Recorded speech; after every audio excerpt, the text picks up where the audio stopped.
আমেরিকার দেখেন এখন কি নাজেহাল অবস্থা। কতখানি কাবু হয়ে গেছে যে তেহরানের কাছে ৪৮ ঘন্টার যুদ্ধবিরতির প্রস্তাব দিয়েছিল। কিন্তু তেহরান এর কোনো জবাব দেয়নি। ইরানের গণমাধ্যম দাবি করছে। কেন? কারণ হঠাৎ করে একটা বিপর্যয়। তাদের ২ টি যুদ্ধবিমান বিধ্বস্ত হয়েছে।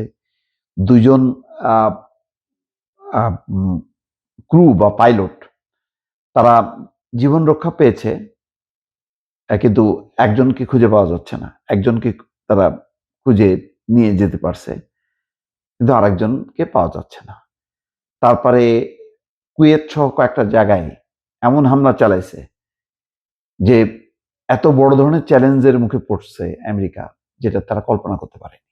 সেই কারণে ৪৮ ঘন্টা অন্তত যুদ্ধবিরতি প্রস্তাব দিয়ে তারা সম্ভবত ওই মার্কিন ক্রুকে খুঁজতে চায় এবং তাদের তাৎক্ষণিক কিছু আ পরিকল্পনা বা নিজেদেরকে আত্মরক্ষার কিছু পরিকল্পনা বাস্তবায়ন করতে চায়। ইরান বুঝতে পারছে যে এটা হচ্ছে তাদের চালাকি। ৪৮ ঘন্টা কোনো যুদ্ধবিরতি না।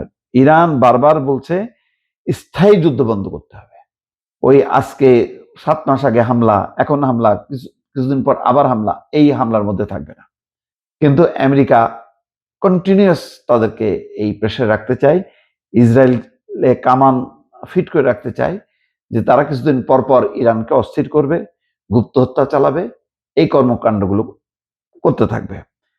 এই কারণে ইরান বলছে যে না, এই গুপ্ত হত্যা মানে তারপরে আকস্মিক আক্রমণ এগুলি আর অ্যালাউ করা যাবে না। সেই চুক্তি করতে হবে। কিন্তু সেটার ব্যাপারে আমেরিকা এখনো সিদ্ধান্ত নিতে পারেনি। বলা হচ্ছে বুধবার নাম প্রকাশ না করা একটা বন্ধু দেশের মাধ্যমে এই প্রস্তাব পাঠানো হয়। বলা হচ্ছে যে শুক্রবার এক নির্ভরযোগ্য সূত্রের বরাতে জানিয়েছে তেহরান যুক্তরাষ্ট্রের দেওয়া ৪৮ ঘন্টার একটা যুদ্ধবিরতির প্রস্তাব প্রত্যাখ্যান করেছে। জবাব দেয়নি, প্রত্যাখ্যান করেছে রীতিমতো। তবে সেই প্রস্তাবের সত্যতা নিয়ে যুক্তরাষ্ট্রের পক্ষ থেকে তাৎক্ষণিক কোনো মন্তব্য বা নিশ্চিত করার তথ্য পাওয়া যায়নি। ফার্স্ট নিউজের প্রতিবেদন অনুযায়ী মধ্যপ্রাচ্যে মার্কিন বাহিনী যখন ক্রমাগত উত্তেজনা এবং চ্যালেঞ্জের মুখে পড়েছে তখনই এই প্রস্তাব সামনে আসলো। বিশেষ করে কুয়েতের বুবিয়ান দ্বীপে একটি মার্কিন সামরিক গুদামে হামলার পর কুয়েতের বুবিয়ান দ্বীপে একটি মার্কিন সামরিক গুদামে হামলার পর যুদ্ধবন্ধে যুক্তরাষ্ট্রের কূটনৈতিক তৎপরতা আরো জোরালো হয়েছে।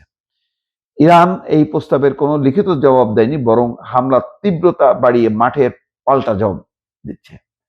দেখেন, প্রত্যাখ্যান করছে এবং তারা যেই লিখিত প্রস্তাব দিছে তার কোনো জবাবও দেয়নি, বরং মাঠে তারা হামলা করতেছে আরো বিপুল বেগে।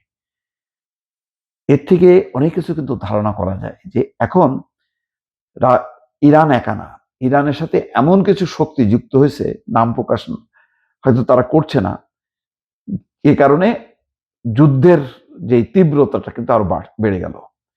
তাহলে কি চীন যুক্ত হয়ে গেল? তাহলে কি রাশিয়া যুক্ত হয়ে গেল? এমন কিন্তু জল্পনা কল্পনা চলছে যে ইরানের শক্তি আরো কিভাবে বেড়ে গেল, যেখানে ইসরায়েল এবং মানে আমেরিকা বারবার বলছিল যে তাদের লক্ষ্যের খুব কাছাকাছি চলে আসছে, আর অল্প কিছুদিনের মধ্যেই ইরান শেষ হয়ে যাবে।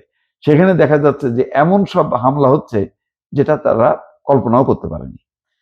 গত ২৮শে ফেব্রুয়ারি থেকে ইরান লক্ষ্য করে যুক্তরাষ্ট্র এবং ইসরায়েল হামলা শুরু করে।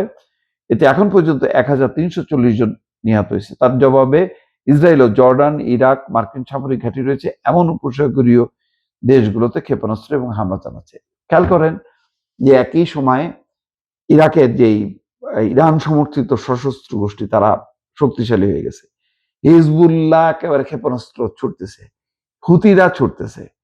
ফলে এইরকম যুদ্ধ যেখানে তারা বন্ধের ঘোষণা দিচ্ছে সেখানে এইরকম একটা আক্রমণ, তারপর ২টা যুদ্ধ বিমান বিধ্বস্ত হওয়া, তাদের সামরিক গুদাম, ঘাঁটি, কোনো কিছুই আর কিন্তু বাদ যাচ্ছে না। সব মিলায় বলা যায় যে আমেরিকা এখন চোখে মুখে অন্ধকার দেখছে।